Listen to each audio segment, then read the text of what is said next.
See here. Okay.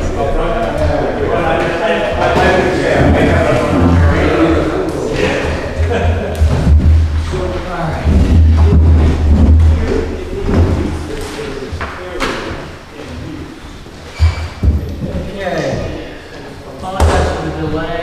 Just going through a non-public, and a little longer than expected. It is 7:01. We'll call this meeting to order for the Select Board Tuesday, September 12th, 2023. All right. First up, Richard Burke. Richard, how are you? Great. So we received a letter from Arborist, yes. Seacoast Tree Care. The old maple tree. So it was about the maple tree in the yard. Your property borders town property, and the maple tree, it was indicated that it was on town property. Correct. And after receiving that, I went down to just look, eyeball it, and two things caught my eye. One is, it appears to me that you're correct, or the arborist and you were correct, that the maple is on town property. What concerned me though was, it also appeared that the fire pit and the shed you have now on that property are now extending onto town property. I agree. I did not know that. No, I totally understand. But I agree. Yeah, so, this just raises an issue, and I brought you in here just so that we could talk about it. Sure. I don't think this is anything that's going to be difficult to resolve, but I think that we all want to make sure that we cross our T's and dot our I's. The biggest concern I have is if we allow the continuation of the shed and the fire pit without some kind of a formality between us. Adjustment or something, yeah. I don't expect a lot line adjustment, but what my thought is a some kind of a formal agreement between the town and you that if the shed comes down, one, nothing else will be built on the property, but if the shed comes down, if the shed, I don't want to have to make you move the fire pit or the shed. Personally, I don't. I don't think it's necessary.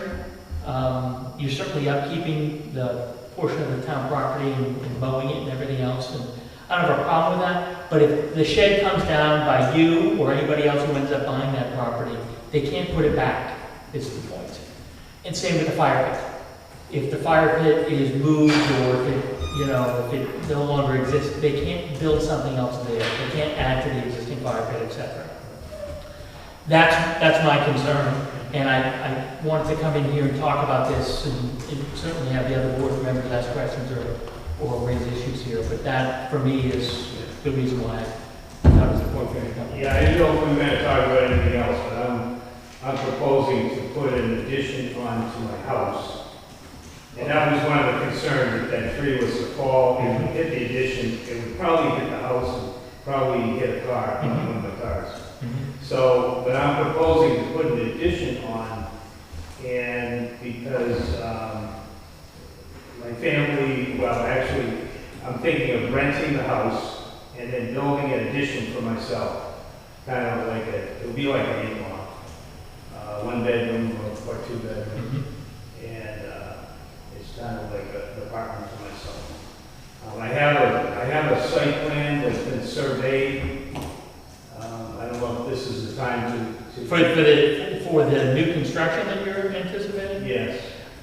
That's not us. Okay. So that, depending upon, you also go get a building permit, and Right. depending upon if any variances are needed, you'll have to go before the zoning board for any variances that may be required. But that's going to be zoning. Can I run building something inspector. by you though? What's that? Can I run something by you? We're here. We can chat. Sure. Well, what I was considering just as a proposal, and I didn't know if you would be at all open or amenable to it, but it would be basically a land swap. And it would be some of the town property for some of my property of the exact same square footage. Mhm. And it would be the property along Main Street and comes down Hilton a little bit. And actually, the veteran, the Revolutionary War Veteran Memorial, you would still have, you would have nice access to a much longer section along that Main Street. Mhm. That's personally my property. So what you're talking about is swapping a portion up on the Route 85 of your property, or I assume a portion extending where your shed and your fire pit is of a similar area? Yes. And I mean, I have a plan that kind of shows that. Maybe this is the meeting for it. But I wanted to see if you're even open to it. Go ahead. So, a variation. Is it viable, and are you interested in us selling you that property, or us keeping an easement for the Revolutionary Monument? Can you say that again? Whether it's viable, and whether you're interested in us selling that small parcel, and we maintain an easement for the Revolutionary Monument. I mean, I'd be more interested in giving you a piece of my land in exchange for a piece of your land. Right. I'm on a fixed social security. Okay, yeah, just an I idea. can't afford to buy. Yeah, no, understood. And, I mean, in all honesty, if we're gonna sell it, we'd probably have to put it up for sale publicly as opposed to doing a,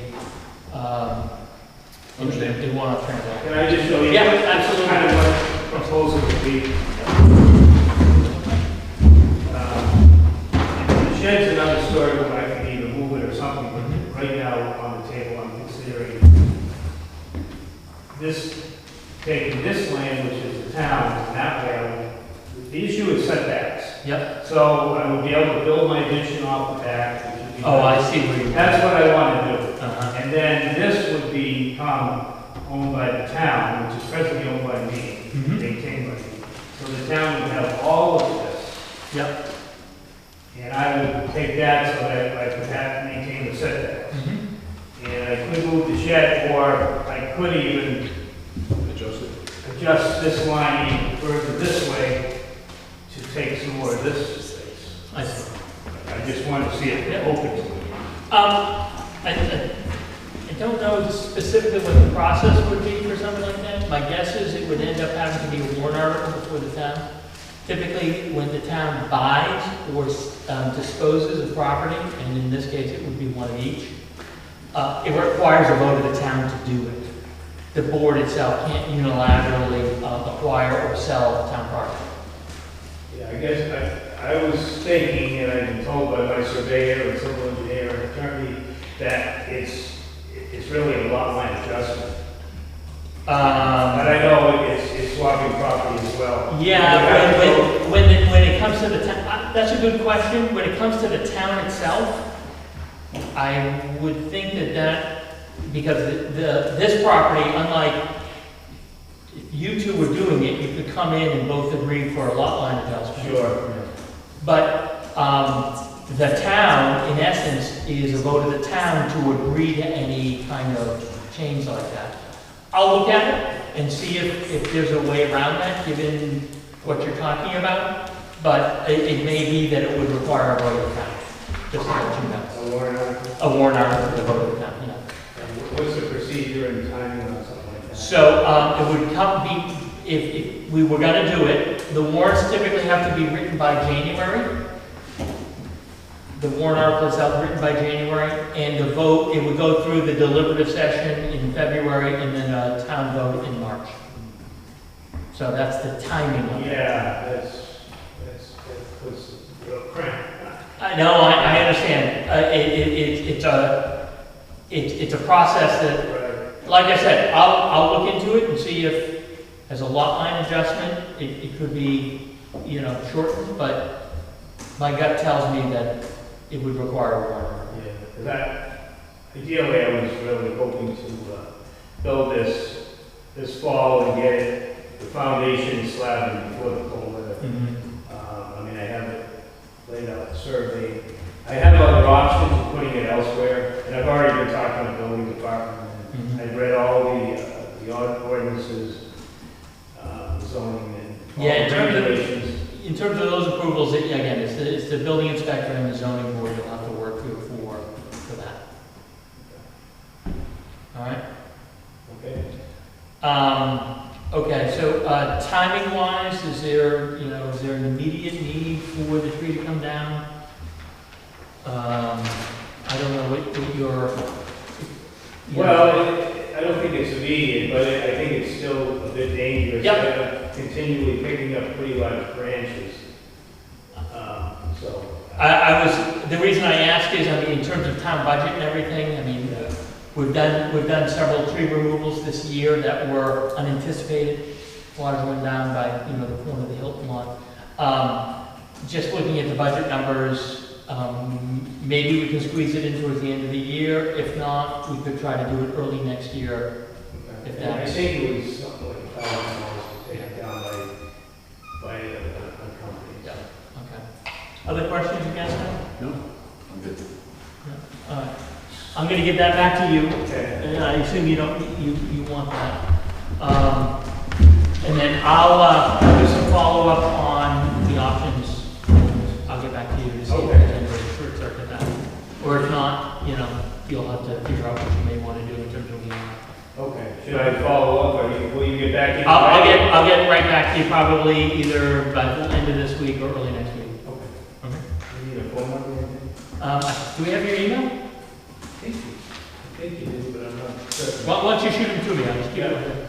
It's R.C. as in Charlie, Mm-hmm. Burke, B as in boy, U.R.K.E. Yep. Consulting, Consulting, all one word? yes. Yep. At outlook.com. Okay, great. Perfect. I'll get back to you as soon as I can about that, and then, as I said, we'll look towards the end of this year or probably early next year on the trees. Okay? Thank you. Great, thanks for coming in, really appreciate it. Thank you. All right, next up, library. We got time, we'll go to the rest of the and two of the three trustees will have it. I know, he's in Quebec. Just want to bring up to date on where we are and what we're planning. Some of it will be, people that are not counting, We told you about the addition to the library. Two stories.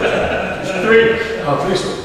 with a parking New garage. basement, yeah. And then So this all started with just we were going to replace the rubber and that's all. And when we got looking into that again, we found out that we had asbestos in the So that started this whole process. We put a piece, sent it to this optimum lab, and they gave us a report, yeah, it's asbestos, and it's got to get out. They had what, the carpet over, the bad asbestos. Anyway, so that's as far as actually doing it, that's as far as with that. He's got a project plan, a few pages in there, he's got the paperwork. And it just tells you an idea of what we're planning the process of our plan to use this, and this, to get it done. In 2 weeks. In 2 weeks. Yeah, 2 weeks, right. So after a line. So, like you don't say, Hey, impress us, right? I'm sure you guys will impress us.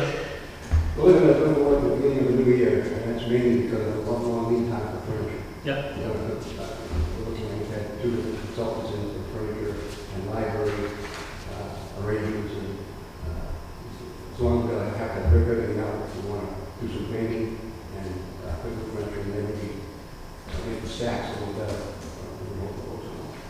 So that's why it's being pushed out like to January time frame.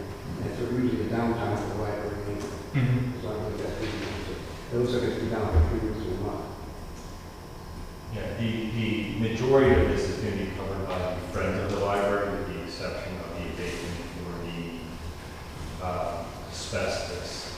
So they're going to cover putting in new carpet, painting, and furniture. I guess they did pretty well with the Brooklist. Yeah, we don't have to think about that. I don't have to bring it to their accounts. But part of that agreement was also the borough wanting to see a return on their investment in having Things down. They want to see something done. Yep. Mhm. So this is what we led into, and unfortunately, I'm part of that asbestos. We've gotten a couple of quotes on this. I personally didn't get to meet with this company, but Wynn had preferred the ACM Environmental. And the two quotes we received were, one from Allstate was $11,675, and the ACM was $10,090. Part of that was for testing once the job is done. On Allstate, they have included the testing, which we thought was a bit of a conflict of interest, whereas ACM, that would be done independently of them to reassess it once Yeah. the project is completed. So Lynn and I talked about this. Oh, yeah. Yeah, and I walked through the library with them, so, Oh, you gotta know all this. and I've got the quotes, and Okay. I've been reviewing the quotes, so I work for construction company, so I just wanna make sure the numbers are right, and that we're not missing any scope. And he's right, you know, Optum, who came in and did the initial test, should be the ones to come back and clear it once the work is complete. When I talked about that. There was a question about some of the stacks that are up against the wall, the bookcases that are up against the wall, whether they were gonna come out or not. And I told Lynn, I can tell you guys, in my experience, when you're doing abatements, you know, even if Optum came in and said, well, you know, you'll be fine leaving those there as long as it's covering, you know, depending on how that rung is set in there, you might wind up having to pull that out anyway and do the abatement under there. So just something to consider when you guys are looking at how much is going to be. Yeah, certainly that would increase the timeline of the project, trying to do something like that out. So we should Yeah. dig in there and make sure there is actual tile underneath those units. Yeah, it might be something you guys want to look at early on, just so you're not shocked once you get in there and say, oh, well, we got to take all this out now too. Yeah, so, yeah, but like I said, I took the two quotes and looked at them, and yeah, the testing seemed like that was the difference, and like you said, my recommendation when was that Optum come back in and do that clearing after everything was done. On that point, on the last page, you know, the spreadsheets that are showing me, so looking at the 8590, right, is basically what they quoted for the abatement in Mastic, right? Correct. So then you have a line here for air testing with the total, and then a second line for air testing. The $1,000 cost of air testing, and then $500 for air testing with Optum. They have to do it twice. They have to do it before we start and then at the end. Oh, okay. So that's the two pieces. The initial air test was not in the ACM quote or AMC quote, whatever. I thought they said it was part of it. Yeah. It was part of their overall number already. I think they'd already had The initial testing. the initial, yeah. So that's my question. Is it that $1,000, which I would assume is the initial quote, it says it's not in the quote, but is it not in the quote, the initial testing? I know that the post work is not in their quote. Yeah, I did have a brief discussion with Wayne this afternoon, and he mentioned a plan of around $1,000 as sort of like a just in case. Okay. So I don't think that is specific to. Okay. A quote you received from either company, so to speak. All right. All right, great. That's one question I have about the numbers. Yeah. So, you're looking to do this next year. Are you looking to basically incorporate this into the library budget? Are you contemplating that the town will do an outside of the operating budget line item for this? Are you contemplating a warrant article for this? What are you? 300%. If you're talking about. Okay. I mean, obviously it needs to be done. Right. And maybe we can talk to when you guys come in for the budget about really how this is going to fall into the next year, which is fine. You guys should, trustees should probably, have some thoughts about it, we'll have some thoughts about it, but, I guess the expectation then is the approximately $10,000 then will be budgeted somehow in next year. Right. Okay. Okay. Any other questions? No? No. We're good? Sounds good, thank you. Yeah. Sorry you guys had to deal with this. Absolutely. It's tough at town. I say it's one of these jobs. Oh, well, abatement is never a pleasant one, whether it's soil remediation or whether it's asbestos pile. It's way too fast, my kids are really weak. You can stay. You know, what's worse? Staying in the select board meeting or going to take care of your kids? Have a good evening, guys. Thanks, guys. Thanks, guys. Appreciate it. All right, let's work through some of our regular items here. We have a mailbox reimbursement. Gloria Stevens had a mailbox supplied down in March.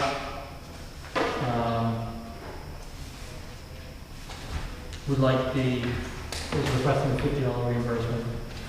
Any questions? So I looked at the town regs on that. Yeah. The post office regs on that. Yeah. 4 feet back setback. Yeah. So it kind of, we continue to pay $50 for mailboxes. Mm-hmm. And you kind of go, why are we paying $50 for mailboxes? I mean, it's kind of a courtesy that we're doing it, but it's $50, it's $50, and it's pretty clear both from the post office and the town ordinance that people need to send back. So I'm kind of looking at it as like we're spending $50, and what do we do? 3 or 4 a winter? If that. But it doesn't make sense to me that we just go, okay, we continue to do it, say, no, if you lose the mailbox, you need to set the mailbox back. So if it meets the parameters of the town, then, and we dig it, then we'll pay for it. Right. So is the assumption here that this did not meet the parameters of town, or we just, I don't know about this one. So the Okay. thought process says we'll pay this one, and then go from now on, okay. we'll adhere to the policy as set forth. Well, we can change the policy. And maybe that's what we need to do, is actually indicate in our policy that if it doesn't meet these requirements, we're not gonna consider. That's the direction I think we should go. Sure. That's fine. That's fine. So just to put a check around that, then if we're gonna do that, then is there some type of form we should have to make sure all the boxes are checked when they're It's- submitted for $50?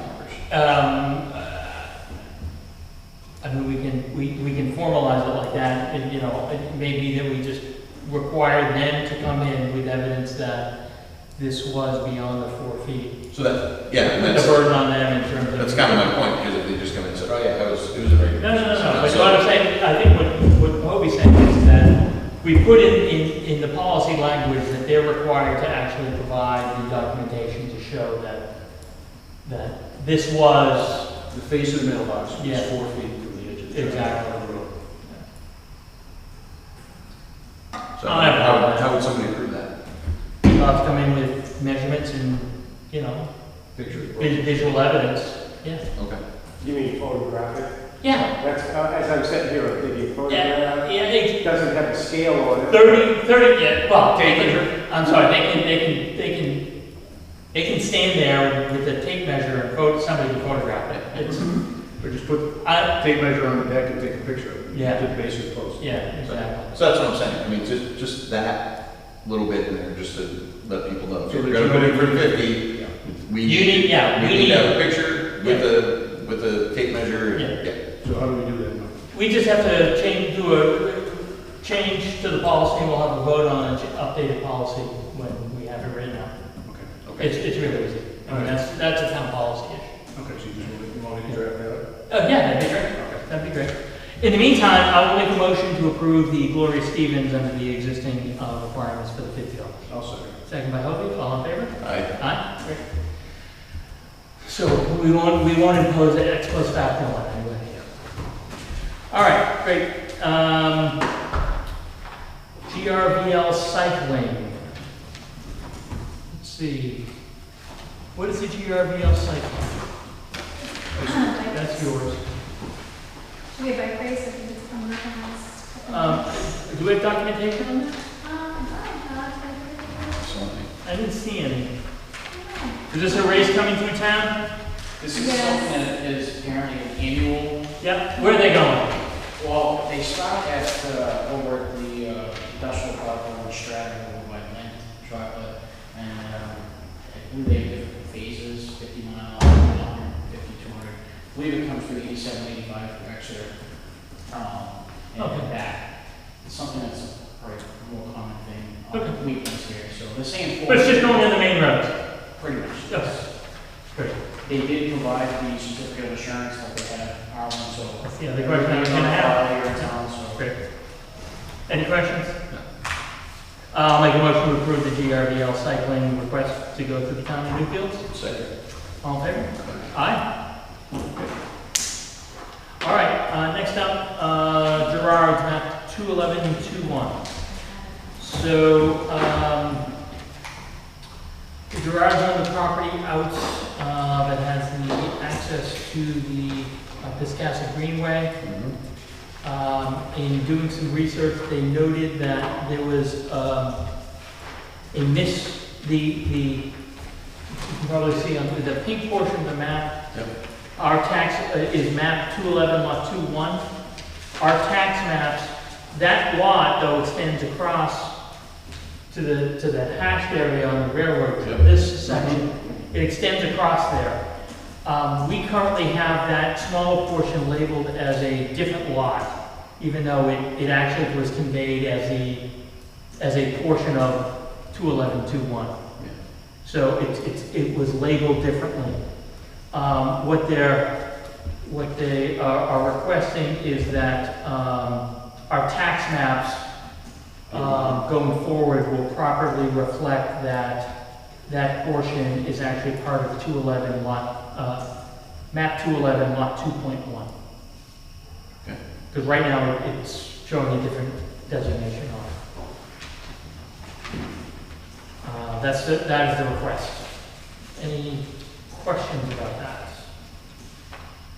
No, I have no issues with that. And this also reflects this is the easement.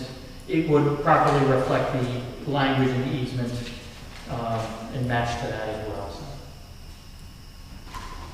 All right. Michael? Yes. Oh, Yes.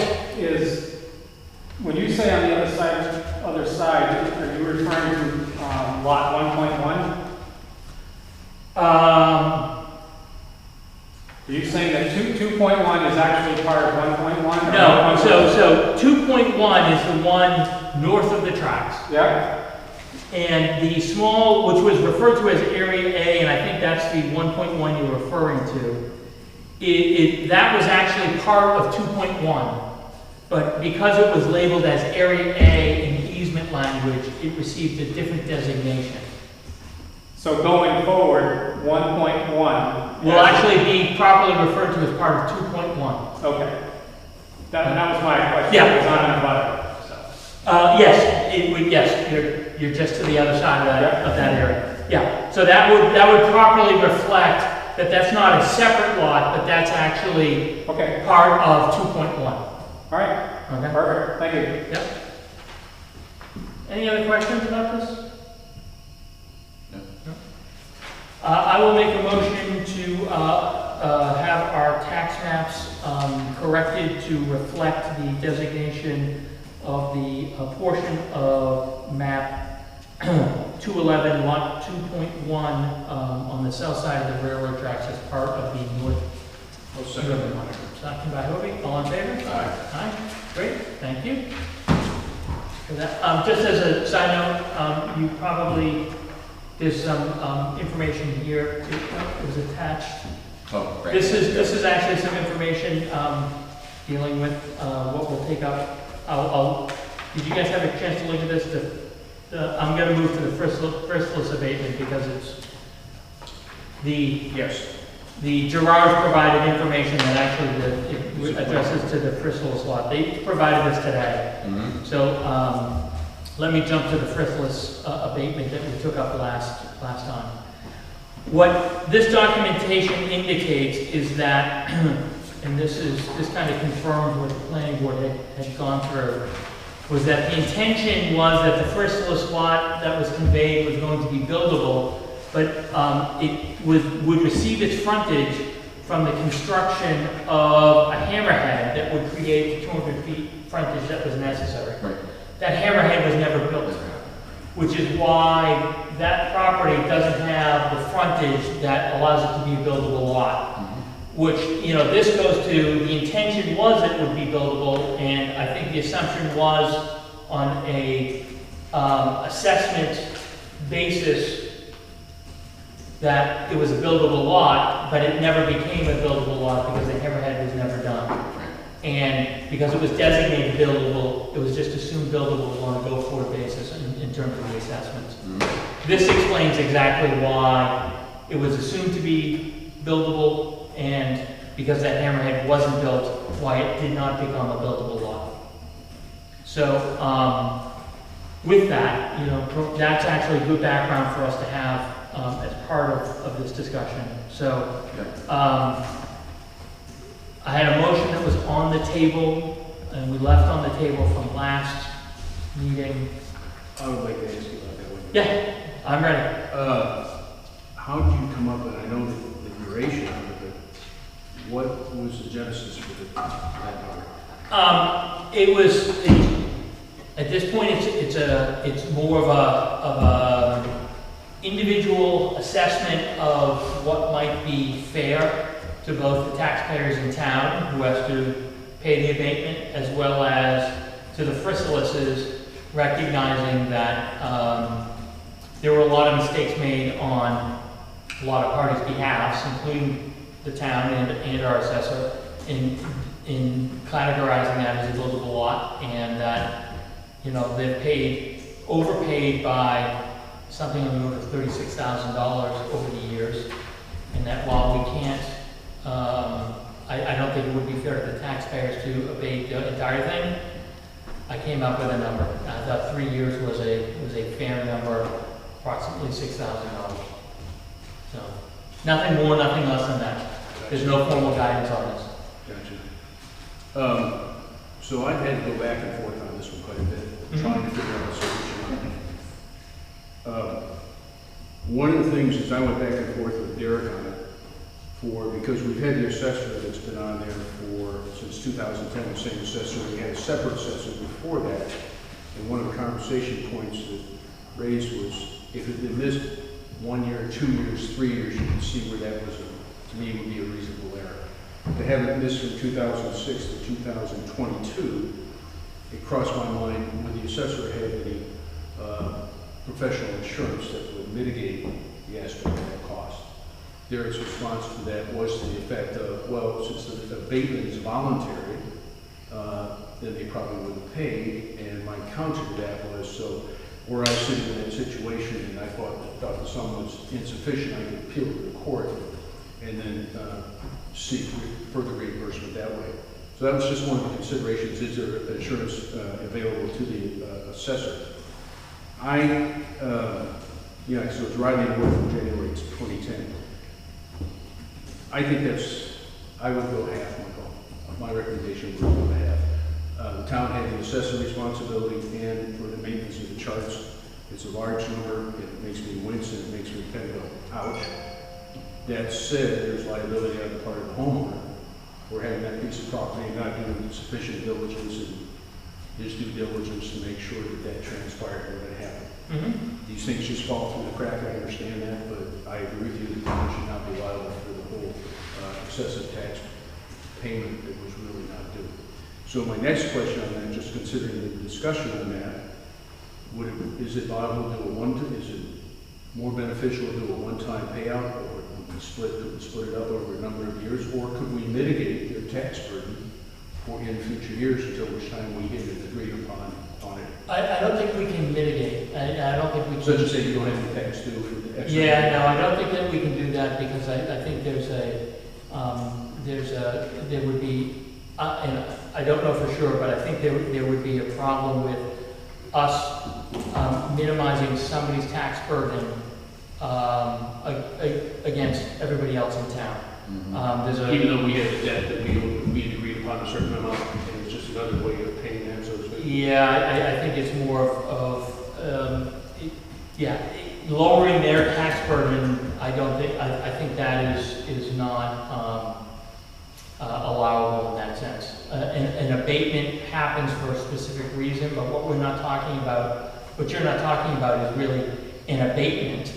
It is, we're going to lower your taxes for the next several years, especially in light of the fact that it's not only town taxes, but it's also, you know, their property, yeah, exactly, Oh, I understand. property taxes. Just throwing out Yeah. spitball. And I think it's cleaner if we make a determination about this and pay it out. I mean, could we pay it out over a couple of years? Yeah, we could. Is there any benefit to that?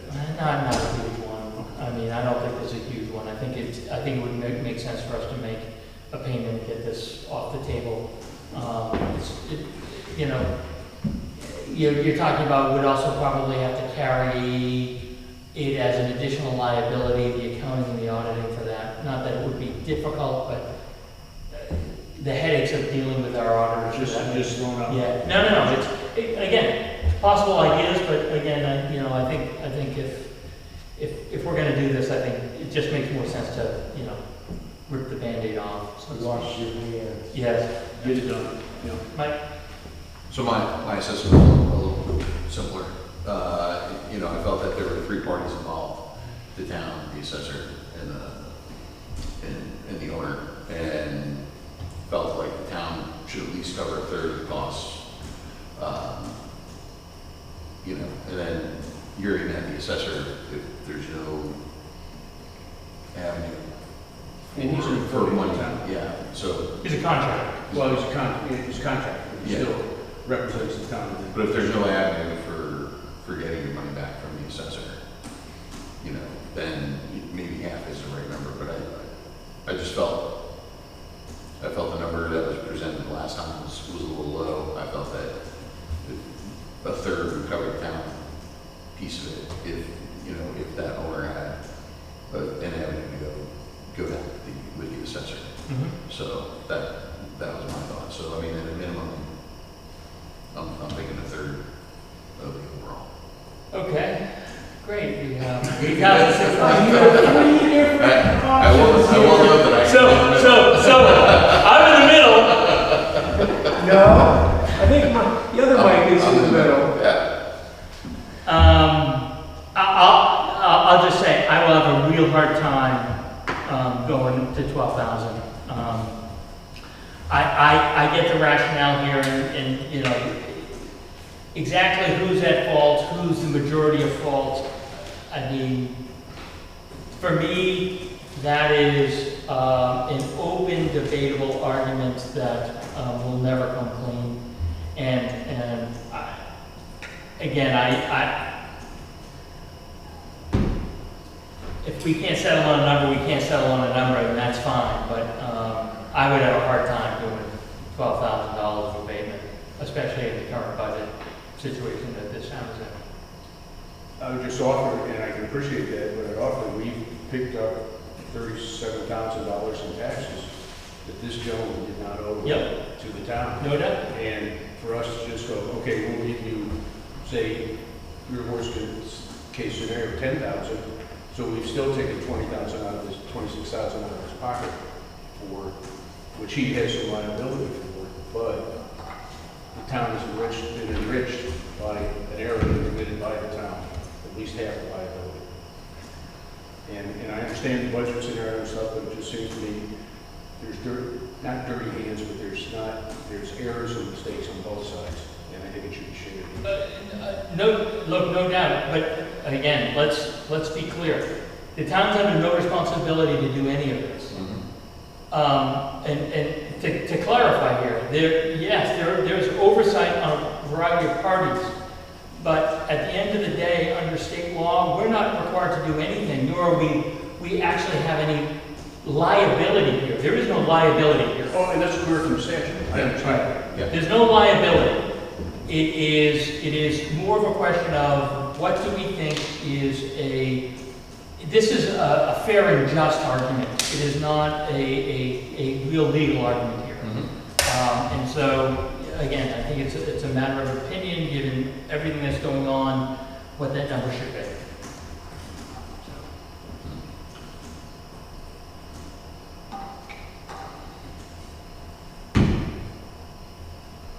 So with that, the motion is still on the table.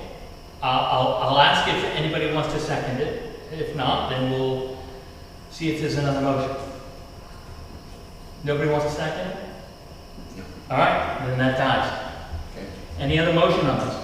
I will make a motion to split the amount of the overpayment between the town and Mr. Salis, So, $18,000? 18,472.63. And I understand. I'm just a little confused, if you can explain to me. Okay.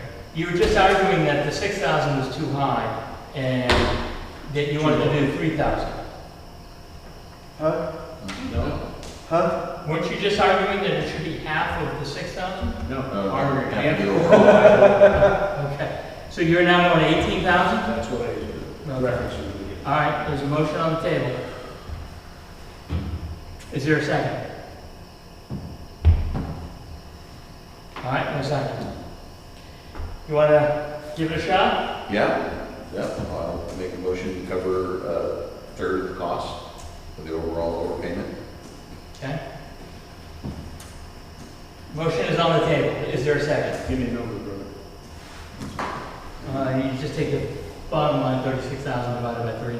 12 something. It's approximately 12,000. 12,350.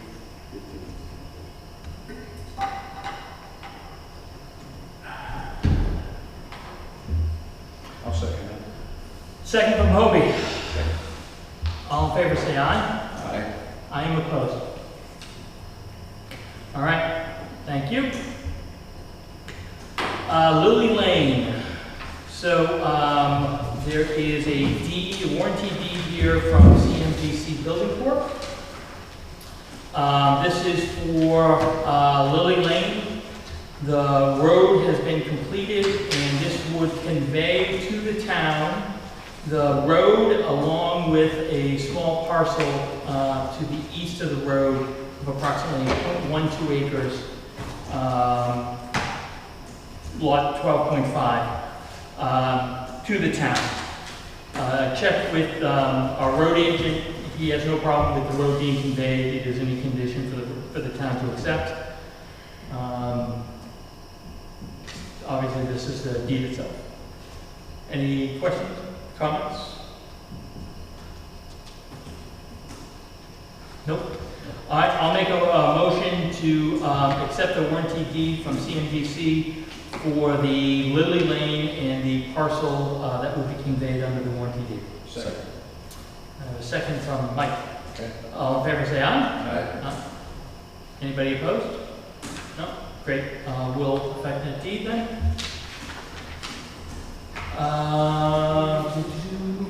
Lane, cemetery deed replacements. This is replacing a lost deed for Gary Smith for the Newfield Cemetery.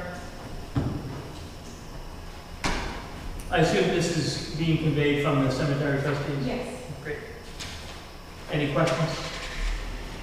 I'll make a motion to accept the replacement for the lost deed for Gary Smith, lot 89 in Newfield Cemetery.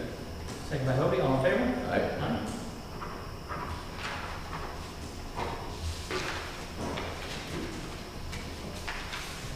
Great.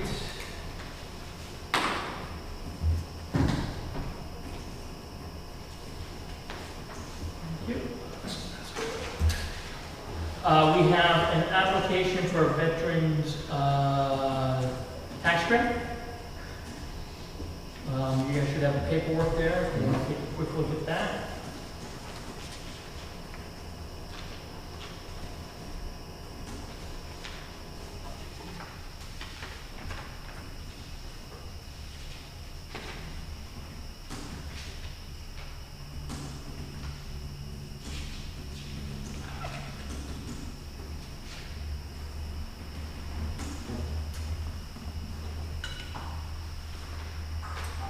Any questions, concerns? Good. Good. right, I'll make a motion to accept the, application for the veterans tax credits. Second. Second by Mike. All right. All in favor? Aye. Another signature coming down.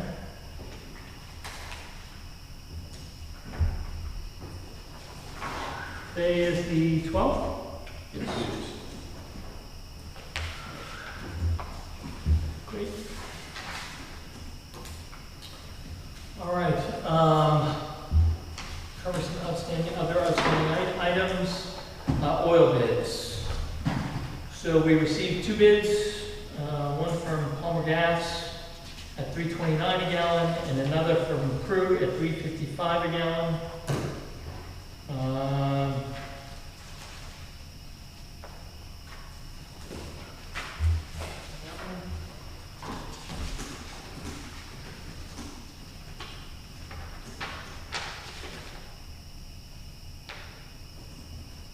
Any questions? No, sir. I'll make a motion to accept the Palmer Gas and Oil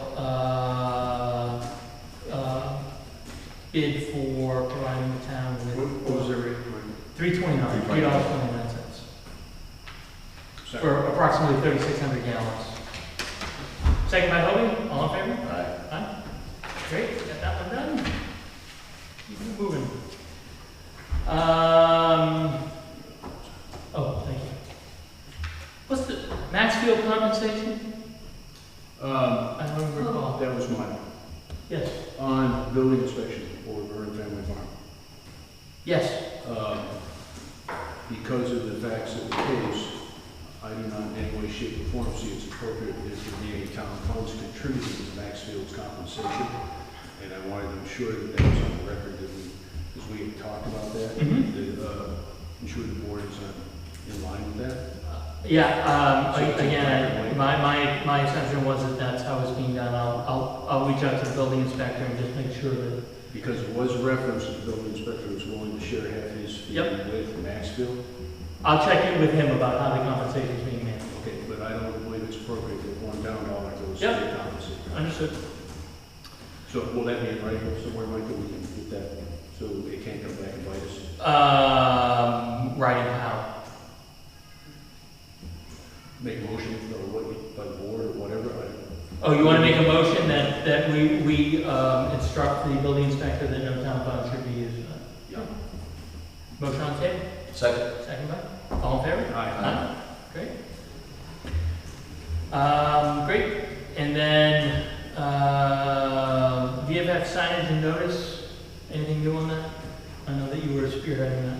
So we've got the letter has been sent to Amy Manzelli, Yep. who responded saying that the birds were out of town, it was my understanding that Jeremiah Burton was in town over Labor Day. And so, I didn't get a chance to, they haven't received it, so the way I read it, the 15th is their date of action, which was Friday, or this Friday, to either comply or receive a notice of cease and desist, Okay. and then, subject to a fine, they Great. failure to comply. Okay. Was there an extension requested? Amy Manzoli requested one, Right. Eric did not have the ability to respond without the concurrence of the board. Okay. I see no reason to extend this. I need to lie. Yeah. You want to convey that to Derek, that it was discussed and the board is not interested in an extension? I will make sure he gets that tonight. Perfect. All right. We have revenues and expenses. You guys want to take a quick look at those? There are questions if you see them.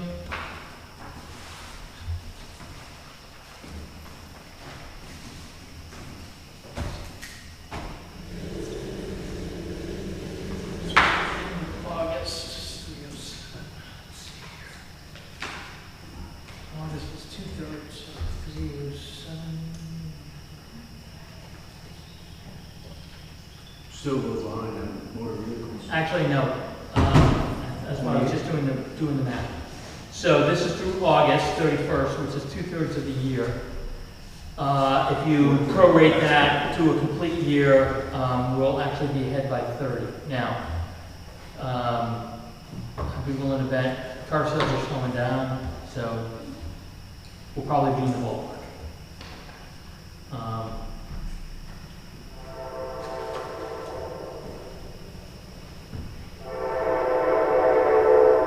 Dog licenses are way behind.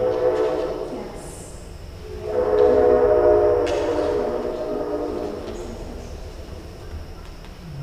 Interest is way up. Wow. No surprise. I think we all know why.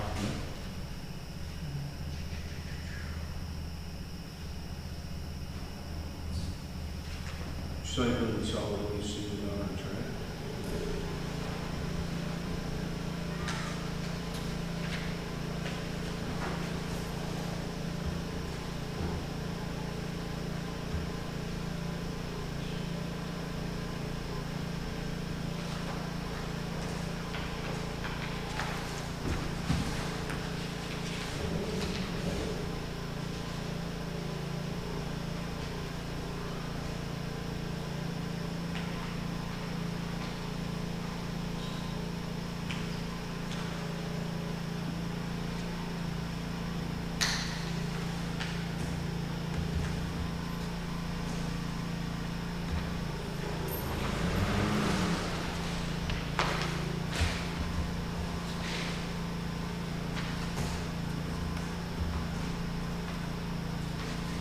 All right.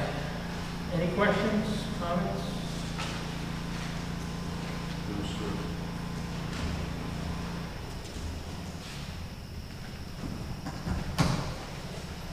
I'm good.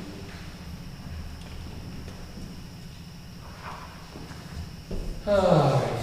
Yeah, the only big item here that we're running over budget, to no surprise, is legal.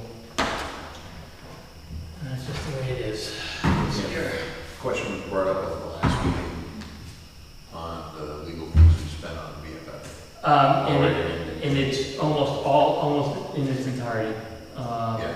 is actually running. Yep. Almost the entire 31,671. Yeah, done, when I was in the office last week, I done Yep. that. So, What was that, Mr. 31,675. Yep. So, all right, revenues and expenses, prior meeting minutes, Keisha had circulated the minutes for the August 22nd, right? Was it August 22nd? Yep. Yeah. Here it is.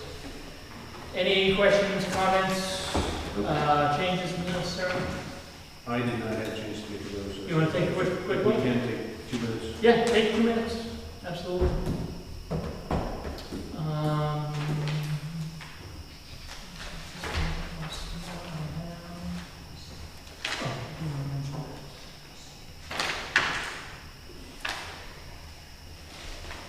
Do you have any checks this time? I haven't gone through them. Okay. You wanna partake? Yeah, stop. I got your list, We yeah. got a few done, but just want to make sure. Everyone, if we want to do schedule appointment. For October. Yes, we're gonna talk about that.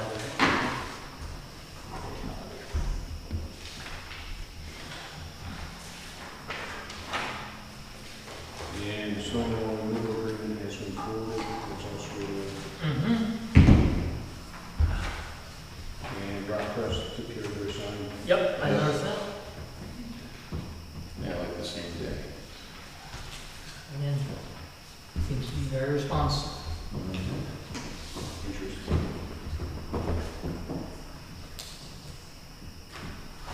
I'm good. All right, I'll make a motion to accept the minutes as written for August 22nd, 2020, the select board. Second. Second by Mike, all in favor? Aye. Great. A couple items I have. One, just so the town is aware, there was a public discussion about acquiring the Hilton property that has been put up for sale. A good discussion, about an hour last night. Based on that and some questions that came from the citizens in town, I reached out to the realtor about whether they may include the field, what it would take to from the town. Also to inform him that as an SB2 town, that we do have a process, but, you know, is there consideration in terms of timing? And the third question, there's a third question that I also put back there. Oh, whether they are comfortable with us providing the preservation easement to the general public for review. Right. So he reached back to me today and said he'll check with the sellers and get back to us on all those items. So I just want to throw that on for public. Number two, with respect to the rug appraisal, as you're aware, there's been discussions between the planning board and rugs. An appraisal has been provided to the town. You guys have had the opportunity to review that. I reached out to the Lynette Bat at the Trust for Public Lands, as I certainly have some questions about the appraisal. She suggested that we do, if possible, a Zoom meeting with the appraiser on the 25th or 26th of this month. I mentioned that we have a select board meeting on the 26th, so it would probably be the 25th. But I'll coordinate with you guys about that. It'll end up being posted as a non-public as it relates to an acquisition of property. So it'll just be the three of us on the Zoom. I'm good on With the 25 advisor. or 26. Okay. Yeah, I'm good on both. Okay, great. So I'll go back and forth, obviously, given timing and everything, but again, we'll post that as a non-public when we have a date and time, so that we can all get on and talk to the appraiser about it. Okay. All right. I think those are the other items I have outstanding. Anything? Yeah. Got one thing, one of the items here, item number 5. Oh, yeah. So I talked to Eric Spillenhoff, is that it? From Town Hall Screens? Yeah. Yeah. About upgrading both our audio and our video, and also expanding it so our town meetings are covered, planning board, zoning board, Concom. And he had a couple of responses on suggestions that he threw out, so I would like to see if the board's amenable to pursuing that. We had talked about earlier, and I don't know if you're on board yet, Mike, but about expanding it, and it would be Yeah. an increase. I think it was $1,000 for the year, to provide full transparency of all meetings for the town, and with quality equipment that can be heard, and it provides a more better product so everybody can hear it and see it. I talked to Jeff Fincher about the OWL system. Eric talked about that also, but I think it would behoove us in just opening up the governments more to pursue this and see what we can come up with. Yeah, you know, I've used the OWL system quite a bit. In a few of our offices around the country, and they're great systems. So, I mean, the question in here, I think, is, do we want a system that's interactive? Meaning, do we want somebody on the other end of the meeting to be able to participate, or do we want just a system to transmit out what we're saying and doing here? I think the genesis would be what we're doing now. I think this is more just so that the audio is clear, the audio is clear, the visual is fully encompassing. So I mean, the OWL system is basically, what they'll do is they will focus the camera in on who's ever speaking. So I think, you know, there's some benefit to that, but if it has more to do with the audio, there are other systems where you could have, they're basically mobile microphones. They stand in charging stand, and then you just put them anywhere and they'll pick up anything that's being said. You can mute them if, you know, so we have it out in the audience if somebody wanted to speak all that actors, they can speak and then go back to me. So I guess what I would suggest, my recommendation would be we bring him in and let him give us some options on that. Yeah. Michael? Two things. One is to the point Mike raised about participation from people who are not attending here. We worked with that during COVID. Yep. And I find it, my personal opinion is you don't want to go down that road. Couple reasons why. One is, especially with things like chat features or being able to know who is participating, controlling them from the standpoint of if they're out there, are they, Are they a resident? all of this, and it becomes I don't think it's the way that you want to operate meetings. So that's my 2 cents on that aspect. But let me go broader here in that I actually don't like this, and I'll tell you why. This basically discourages people or incentivizes people not to show up to these meetings. If you want people to participate in the community, then you need them to actually participate in the community. What this does is, they don't have to show up to these meetings, they don't have to come here to participate, they don't have to come here to understand what's going on. They sit in their house and they do it, and yes, as a convenience for people, it has an attraction. But stuff gets done better when people show up for meetings. And we are making it easier for them to avoid that kind of civic responsibility. You want people to be involved in this town. You want people who are eventually going to be filling these seats or other commission board seats. You can't do it from sitting in your house. You have to interact with people, and you have to be there. And this disincentivizes that, in my opinion. I applaud the people who show up to these meetings, and I try to do it almost every meeting, because it is important, and that's the way a community, especially a small community, gets people involved. To me, this will do just the opposite. Can I say something? Sure. Ideally, I agree with you, Mike, but when I listen at home, you cannot hear what's being said, and you can't see who's saying it. It's focused on, pretty much just on you and the other board members, even the board, you can't hear the board members. But my point is, I don't want this, right? Because what this does is again, people no longer have to show up and participate in their town, in town government, and provide their opinions and provide input. Come here and understand how the town is managed, what the individual boards do. We are basically telling people, don't bother showing up to town hall, because all you have to do is sit in your home and watch. And I think there's some of that, but we have a lot of elderly population, and it's hard for them to get out, especially in Plymouth weather. We've got households with 2 working parents and kids and sports and getting them to bed, and it's like in an ideal world. You're right, they should get their butts in here and participate, But the world, wait a minute though, it's always been like that. There's always been elderly people here in town. There's always been 2-parent working families.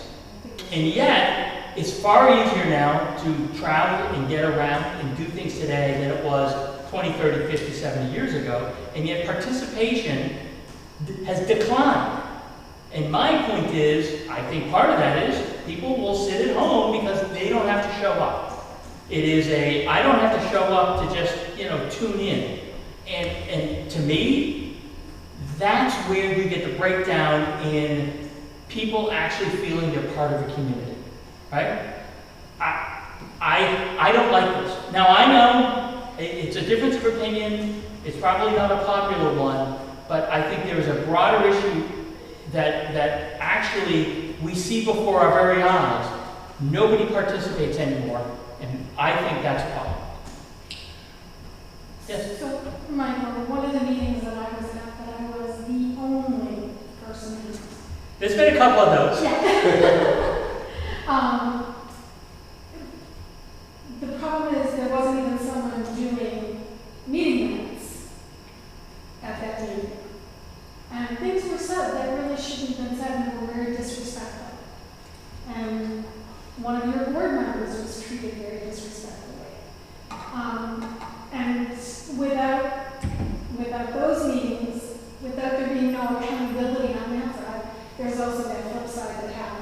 maybe if there were minutes that were being taken by a third party, you know, like we have here, it might have been different.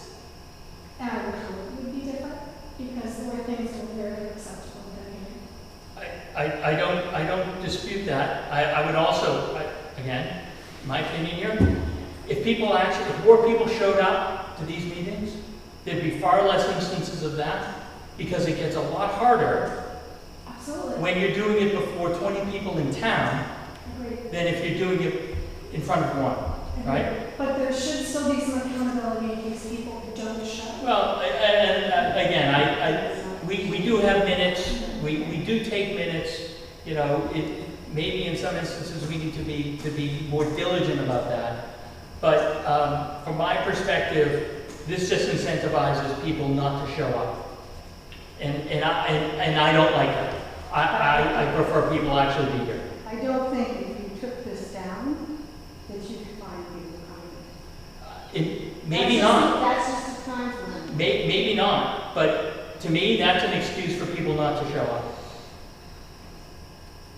So, My opinion. so while I agree wholeheartedly with you that people should be present, I will tell you that, you know, selfishly, prior to joining the board, you know, I love the fact that, you know, while I was traveling, because that's my job over 80% of the year, I was able to tune in and get the information that I needed for the times that I couldn't physically be here. So I think it was good for that. We had a situation a couple months back where the Conservation Commission was here. There were some things said that they needed captured in notes, and Keisha was able to go back through and capture things that were said in the notes, and then we redid the meeting minutes accordingly. So which I thought was good. To your point, there's some things that were said that need to be in there, and so I think it's a way of documenting what we're doing. I like that piece of it. You know, and to your point, Mike, I mean, you know, I'm sure everybody struggles with this in their work life too, right? You know, you get into a Teams meeting, nobody turns the cameras on, right? Everybody's checked out, right, for the meeting, and you know, so the participation isn't as great, and I absolutely agree with you.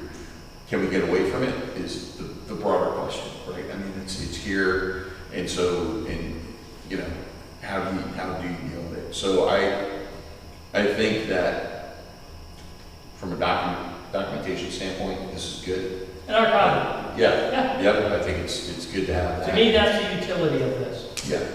Yep. I think there should be more, should be camera over there pointing this way for those who are participating in some cases who are antagonists. I agree, absolutely. Keeping to the same degree. Exactly, and that's why I think the OWL system would be good, and that's why I was asking if we thought this was going to be used as interactive, because to your point, like, I agree, I don't think it should be an interactive unit. I think it should be there for documenting, making sure we've got good audio, everybody can hear, and everything's very clear. So I would agree with that, and to that end, I would say we should look for a better system of documenting these meetings. Oh, there's no doubt about that. Michael, I don't disagree on the fact that this room should be full tonight. It should be full every select board meeting. The fire department's having the same problem. Every organization is having the same problem. People just choose, and that's why I think we're in half the state we're in right now. I mean, the only place that really is a camera now is the Supreme Court. Everything else, every district court, federal courts except Court of Appeals, houses, everything's got it there. And it is an unfortunate representative at times. I mean, it's like we're doing SB2, you know, so we take away that whole interactive meeting and engagement. But I just think it is where we're at in our country at this time, unfortunately. I mean, there are some positives to that, and I'm thinking back to when I was running NYA for 2 years while I was commuting to Atlanta. You know, I basically was able, because of the technology, to set up and participate in the NYA meetings and to keep things going, because there was nobody stepping up to do any more with the NYA at that point. So So I mean, you know, there is a benefit to it, but I agree, I think it's in the way you use it. Something that just came to my mind that might increase and help with participation is if we send out a notice. Sue would do a blast email today of select board meetings, today of Concom meetings, today of planning board meetings. Planning board meeting tonight, 7 p.m. Just to tickle people. I don't know whether it'd make a difference or not, but it might engage people more so, even 3 or 4 people. I don't know. Look, all of this, you know, the use of technology is always, it's for the most part, it's almost always a two-edged sword, right? Mm-hmm. Zoom is great, but to your point, productivity of those meetings is horrible, right? Yeah, Remote work is awesome, except for when it's not. exactly. And it is a give and take. And, you know, everybody has a different way of weighting that. To your point, you know, for people who travel all the time, Zoom is a blessing. But, you know, I would imagine that there are a lot of people who see it as the curse that it can be. Yeah. Again, I think we all understand it, and I think we all appreciate both sides of this. It's all a question of how far you come down on one or the other. So Michael, can there be a campaign to Toby's point where we, as a town, start incentivizing people to come, not necessarily give them a badge like I voted, right? But Give them cash? Definitely. No, but incentivizing them because in today's world, to your point, we've gotten very used to, you know, the hands-off. Especially post-COVID. Yeah, post-COVID. So how, you know, is there a way to start thinking about re-engaging the town, having people come together, getting face-to-face, you know, just a little bullet that always says, you know, we want you here. We don't know what you think unless you're here. We can't support you unless you're here. I mean, in my situation, that's what I kept saying to some of my neighbors. It's not fair to put it on these people that are representing us unless you're willing to speak up and share your opinions. Yeah. And the other point on that is you have more effect and impact on the government, your relationship with government at the town level than you do with the state or the federal government. So I think this has more impact on your life when it's done here in committees than any place else. You know, maybe we need to bring the elementary school students in. Is there coffee and donuts here for meetings? I guess we could look at some kind of bribery. Free phone charging. Is there Participation trophies. I don't know what the answer is. I don't think anybody knows what the answer is. You know, at the end of the day, I'd like to think that people in the town, we should be obviously trying to get them to come to these meetings.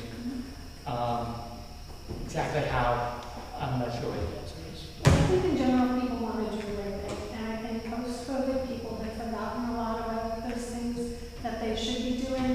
And so maybe it starts with a newsletter or an email saying, this is what's happening, and it's really hurting the town as a whole.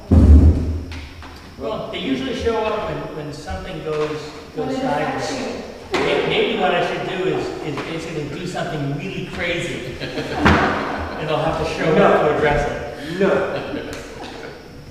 So, And then, just kidding. So, when you've concluded this section of conversation, I had a thing I'd like to. I think we've come to the conclusion here. What do you have for it? So I would like to go ahead and make liaison with Eric. Yeah, have them come in. Yeah, absolutely. Great. Yeah.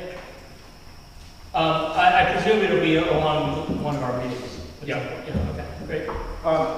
Roadside mowing, Okay, particularly Railroad Avenue, yeah.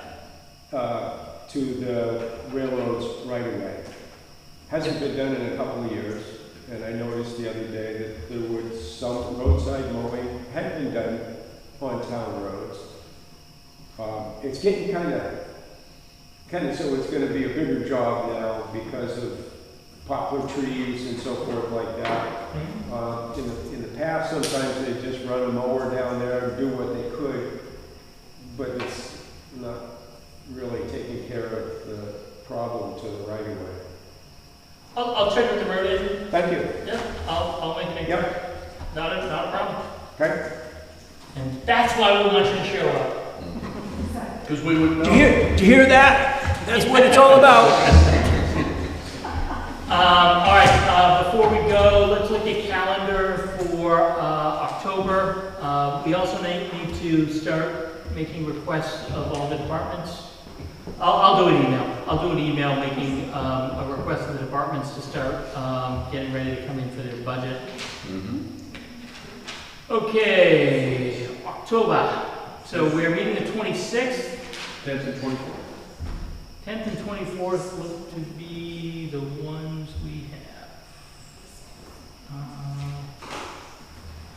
I don't have any issues with those. I'm good with those. Okay, let's 10th and the 24th. Yeah, so I will send out an email to all the departments about budget time. All right. Anything else? No? All right, I'll make a motion to adjourn at 8:17 p.m. Second. Second by Hogan, all in favor? Aye. Aye. Great, thank you very much. You want manifest in here? Yes. Oh, we'll get to it.